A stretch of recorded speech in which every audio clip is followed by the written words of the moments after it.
right now. We talked about that over-under and how Vegas would have to adjust to that. The over-under for this game, folks, 240 points. Right. They're starting to recognize that the Nets can score.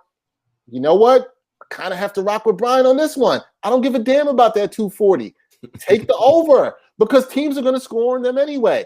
Nets are favored -5 in this game. I'm going to start with you, Gerard. As I said, the Nets can't stop us if we're on the court. I mean, damn. Could you imagine if we got out there and they couldn't stop us? That'd be some sad-ass shit. Well, yeah, I want to say. I got some buckets left in me. I don't know what you're talking about. Like, I ain't got nothing. Man, you have to try to post up James Harden, his big thick ass. I'm not a post up. I'm too short to post up. Yeah, Brian, who are you giving buckets to on the net? Who can guard on that team besides Kevin Durant? Well, I want to say this. This is all tongue in cheek. Obviously, these are NBA players. We wildin'. We know. I'm not in my prime anymore. If I was back in my prime, though, listen. Shut up with your young ass. Current Brian is a little more reserved and like really nuanced about this stuff. Delusional Brian, 17-year-old. Come on, man. I had braids back then. Like I wasn't trying to hear shit. You can't want the cornrows, but like, yeah, I got something for you. Yeah, man, they gonna swat your ass the minute you step on that court. Yeah. Listen, I think the lines moved down to 239.5, and most books, like everybody else did, still says I do like the over here. But I will say it's -5, I believe the line is, or is it? Yes, -5. I like the Nets -5 here. Look, they're starting to figure some things out, which is kind of scary. Like offensively, they're already really good, but they're figuring out more things and looking better. Toronto does not have the firepower to keep up with them offensively. They just don't. I mean, Van Vliet's gonna have to go nuclear again. Kyle Lowry gonna have to go nuclear also. Pascal, who's been up and down, and I love Pascal, but he hasn't been consistent. -5.5, I think it is now. Yeah, it's now -5.5. Yeah, I still like Brooklyn here to win this one pretty comfortably, and I do like the over.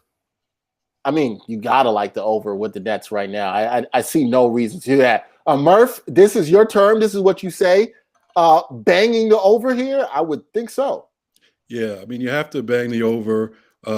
Like you said, odds makers have adjusted. The lines for Nets games and over unders are going, much higher. They're at 240 now, but the Nets are averaging 122 a game. They're giving up 118 a game. Guess what? That equals 240. So keep banging the under because it's probably going to be, we're going to keep seeing unders. You mean the over? I mean right? the over. Yeah, keep banging the over. We're going to keep seeing overs. Like I said before, I think the Nets, no matter what they tell us in terms of trying to play defense, and we know we have to play defense. They know who they have on their team, and they're going to just it's going to come down to outscoring the other team on a day-to-day basis. So keep banging the over. As far as the spread, this is tough for me because, like I said before, I can't really trust the Nets, as far as covering the spread or playing a complete game and doing what they're supposed to do. I do have confidence that they'll win the game, but I would take Toronto here at +5.5. I think they'll keep it close. I think it'll be, it'll come down to, a basket here or there at the end. They're going to put points up. We know that, even if they don't, you look at their roster, you think, maybe they shouldn't be able to, but against the Nets, they will be able to put points on the board. So I would take the Raptors +5.5. Toronto 6-4 in their last 10, 5-5 against the spread. Brooklyn is 7-3 in their last 10, but only 4-6 against the spread. So I like the Raptors here. Yeah, definitely liking that too. I think a stat that's been floating around, and a lot of NBA fans are aware of this. The Nets right now, since the James Harden trade, are on pace, and I kind of hate on pace awards, but they're on pace to be the best offense in the history of the league. And they're also on pace to be the worst defense in the history of the league. And it should be noted that no team, I think it's worse than 11th in total defense in the last 10 or 12 years, I believe, has ever won the championship. So the defensive numbers doesn't necessarily bode well for the Nets. But John Venner, we see you. Spread and bang. Rules to live by. I was gonna say, can we put his comment on the screen? I knew you'd love that, Brian. The minute I saw it, I was like, "Oh man." John Venner, you and Brian sound like y'all can hang out and be really good. John Venner, you seem like the kind of person that likes Sexland in the backcourt in Cleveland. Sexland, oh my god! I think he does, Brian. That's a perfect setup for you. Spread and bang, is that the rule to live by when it comes to this game? Gambling, yes, in more ways than one.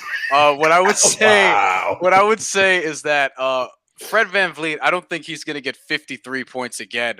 But if there was ever a night that he could repeat that performance, it would probably be tonight. But I don't think that's going to happen. I do think that it's going to be over. It might even be way over in regulation because we've seen the Nets score and allow 140 plus in regulation. Granted, that was to the Washington Wizards, who are equally as bad defensively and surprisingly efficient offensively to some degree, especially when Bradley Beal's on fire. But, Toronto has enough to score 120 plus.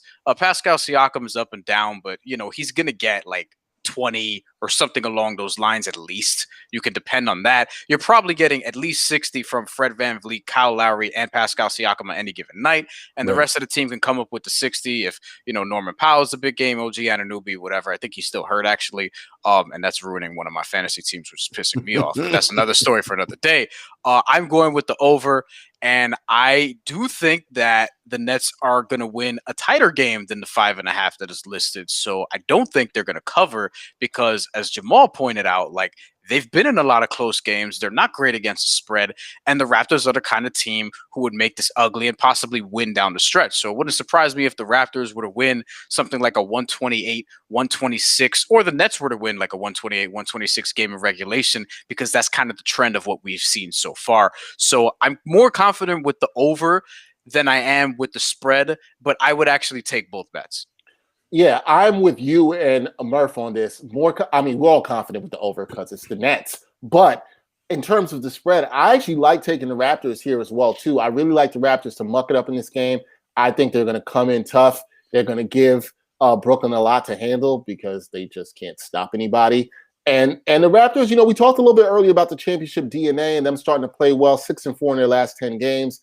You got to like that as well, too, how they're starting. Looks like they're starting to turn things and get back into the playoff race, even though everybody's still in it kind of right now. Yeah. But I would actually take the Raptors here. I with the plus 5.5.